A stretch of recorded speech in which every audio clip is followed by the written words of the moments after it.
আমরা অনেক ধরনের শাকসবজি খেয়ে থাকি, তবে কিছু শাকসবজি সম্পর্কে আমরা জানি না।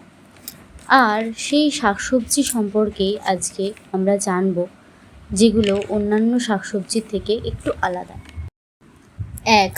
কুকামেলন্স। এগুলো মেক্সিকো ও সেন্ট্রাল আমেরিকায় পাওয়া যায়।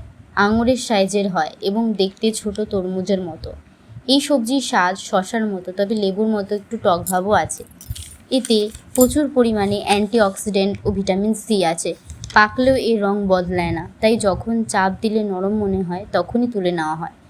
এগুলো কাঁচাও খাওয়া যায়, স্যালাড ও সালসাতে দেওয়া হয়, ককটেলেও দেওয়া হয়। 2. বেগুনি অ্যাসপারাগাস। এর উৎপত্তি হয়েছে ইতালিতে এবং ক্যালিফোর্নিয়া ও নিউজিল্যান্ড সহ বিশ্বজুড়ে নাতিশীতোষ্ণ অঞ্চলে এর চাষ হয়।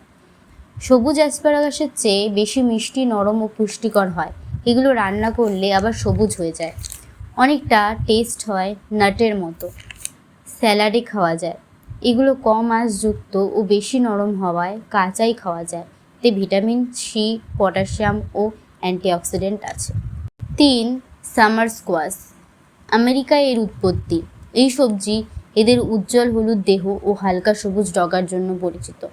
এগুলো খেতেও অনেকটা নাটের মতো ও কিছুটা মাখনের মতো। এগুলো স্যালাডে কিংবা ভেজে বা রোস্ট ও গ্রিল করে খাওয়া হয়। এর খোসা থেকে যথেষ্ট পরিমাণে ফাইবার, ভিটামিন সি ও পটাশিয়াম পাওয়া যায়। এরা খুব তাড়াতাড়ি পেকে যায়। বীজ বপনের 50 থেকে 60 দিনের মধ্যেই ফসল তোলার জন্য প্রস্তুত হয়ে যায়। 4. ব্রোকোফ্লাওয়ার। এগুলো ইতালিতে পাওয়া যায়। এটি ব্রোকলি ও ফুলকপির একটি প্রাকৃতিক সংকর, যার রং উজ্জ্বল সবুজ। এটা দেখতে ফুলকপির মতো কিন্তু খেতে ব্রোকলির মতো মিষ্টি। এর মধ্যে প্রচুর পরিমাণে ভিটামিন সি ও ভিটামিন কে আছে। এর মধ্যে ফাইবারও আছে, কিন্তু কম ক্যালোরি আছে। এগুলো স্যালাডেও খাওয়া হয়, তবে রান্না করে খেতেই বেশি ভালো লাগে। 5. বেগুনি আলু। পেরু ও বলিভিয়ায় এই ধরনের আলু দেখা যায়। এর মধ্যে প্রচুর পরিমাণে অ্যান্টিঅক্সিডেন্ট থাকে। এর গাঢ় বেগুনি রঙের জন্য এটি পরিচিত। সাধারণ আলুর থেকে এর গ্লাইসেমিক ইন্ডেক্স কম থাকে বলে রক্তে শর্করার মাত্রা নিয়ন্ত্রণ করার জন্য সাদা আলুর বদলে এই আলু খাওয়া যায়। এই আলুর স্বাদ মিষ্টি হওয়ায় রোস্ট, সেদ্ধ বা বেক করে খাওয়া যায়। ম্যাশড পটেটো বা পটেটো চিপসও তৈরি করা যায়। 6. লাল বাঁধাকপি। এগুলো শীতকালে ইউরোপ, আমেরিকা, চীন ও আফ্রিকায় পাওয়া যায়। এর মধ্যে 36টিরও বেশি ধরনের অ্যান্টিঅক্সিডেন্ট থাকে। রান্না করলে এই সবজির রং নীল হয়ে যায়। এটি সবুজ বাঁধাকপির থেকে ঝাল হয় ও চিবাতেও বেশ শক্ত লাগে। রাশিয়ায় এই বাঁধাকপি সবচেয়ে বেশি খাওয়া হয়।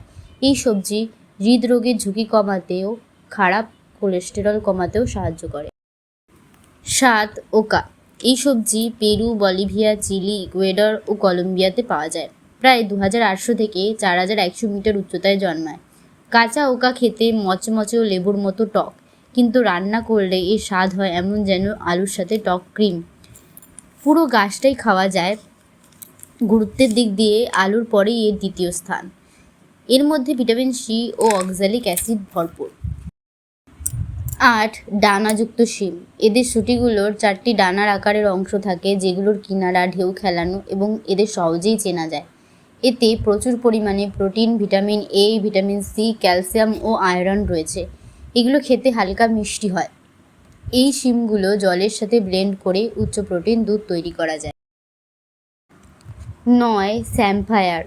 এই গাছ উপকূলীয় অঞ্চলে বেশি পাওয়া যায়। এর উজ্জ্বল সবুজ, মুচমুচে ও তীব্র নোনতা কাণ্ডের জন্য এরা পরিচিত। এদের সমুদ্রের অ্যাসপারাগাস বলা হয়। এই ডাঁটাটি ভাপানো বা মাখনে ভাজা হয়। এটা দিয়ে স্যালাড, টেম্পুরা ও আচার তৈরি করা যায়। এগুলো ফ্রান্স, ইউকে, ইউরোপ ও অস্ট্রেলিয়াতে খাওয়া হয়। 10. সাদা বেগুন। এই বেগুনে অন্যান্য বেগুনের থেকে বীজ কম থাকে। এর সাদা খোসা শক্ত, কিন্তু রান্না করলে নরম হয়ে যায়। রান্না করলে এর রং বাদামি হয়ে যায়। এর সাথে ডিমের মিল থাকার জন্য এর ইংরেজি নাম এগপ্ল্যান্ট রাখা হয়। এর স্বাদ হালকা মিষ্টি হয়। অন্যান্য বেগুনের জাতের থেকে এগুলো কম তেতো হয়। ইউরোপ, এশিয়া, তুর্কি ও ইতালিতে বেশি খাওয়া হয়। এর মধ্যে প্রচুর পরিমাণে ফাইবার, পটাশিয়াম, ম্যাগনেসিয়াম ও কপার থাকে। ভিডিওটি ভালো লাগলে লাইক করে দিও, আর এরকম আরও ভিডিও পেতে চাইলে সাবস্ক্রাইব করে দিও।